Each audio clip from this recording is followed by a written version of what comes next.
Hello Year 5. So today we're looking at expanded noun phrases and using them in the first opening paragraph to describe the scene where Ron, Harry and Hermione are approaching the door and about to go in. I've put on my Word document the keys to success just to remind me, so I need to think of a noun, I need to add adjectives before it, I need to remember to use a comma to separate my adjectives, and I need to add a phrase, add an extra detail at the end.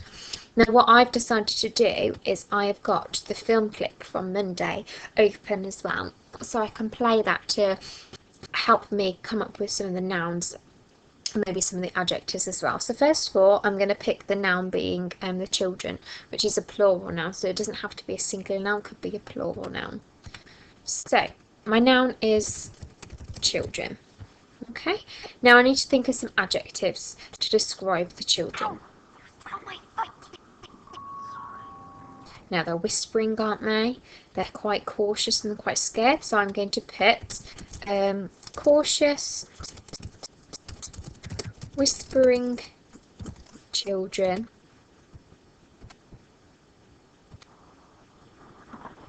Now they've got the invisibility cloak above them, and as you can see here, Ron and I think probably Harry's hands are gripping onto that invisibility cloak. So I'm going to put cautious whispering children with their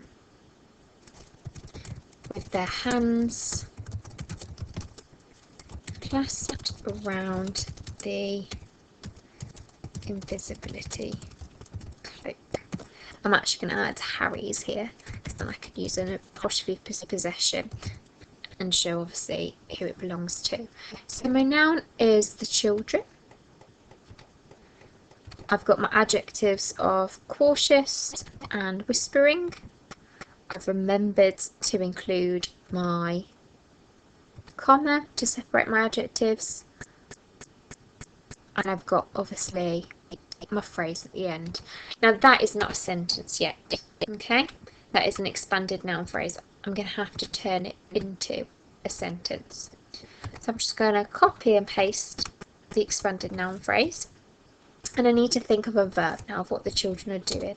They're creeping along the corridor, aren't they? So cautious whispering children with their hands clasped around Harry's invisibility cloak. And because it's a narrative, I'm probably going to write this one in past tense. So crept along the corridor. Okay, so I've created one expanded noun phrase and then I've included it in a sentence. So now I need to think of two more. Let's go back to the video to help us think of an idea. So we've got the door here, so we can think about how we're going to describe this door. Now it's quite tall, isn't it? It's made out of wood, I guess.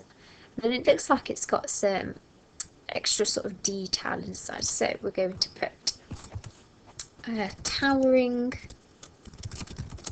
wooden door with intricate detail.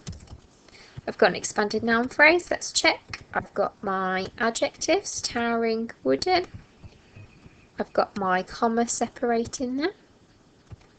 I've got my noun, door, and then I've obviously got my phrase here as well. It doesn't always have to start with, but most expanded noun phrases do.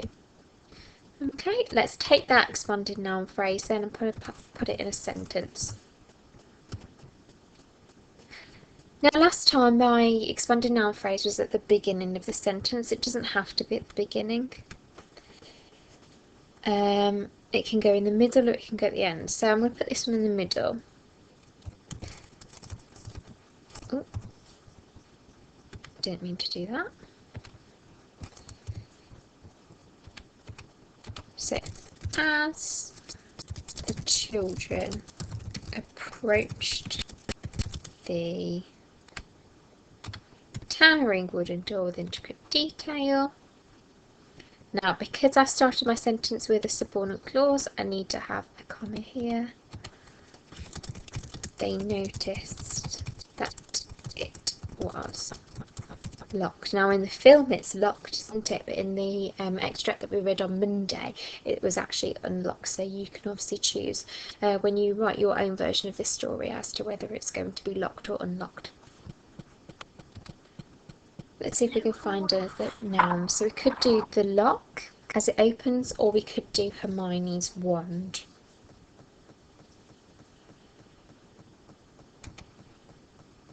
I think the lock might be easier to describe. So we've got the noun lock. Let's have a look back at the video to help us with maybe how we could describe it. It's quite a large lock and it's made out of metal as well, whereas the door is obviously wood. So I'm going to put large metal lock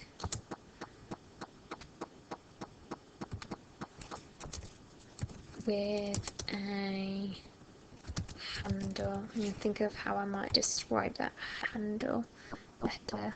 Sort of the shape of it. It's like a bell or a pear. So with a bell-shaped handle.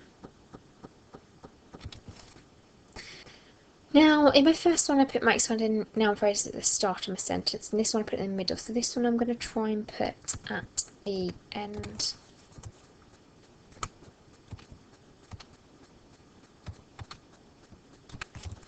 Using a spell,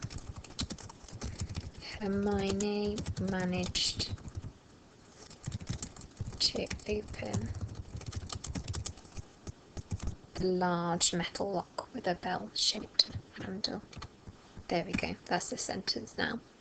It makes sense because it has a subject and it has a verb. So now I've finished my rehearse, now it's time for my ready to apply. And then ready to apply, you are writing the opening paragraph of this scene using expanded noun phrases throughout. So I'd suggest obviously using your ones from your rehearse and including those in your paragraph. Enjoy writing.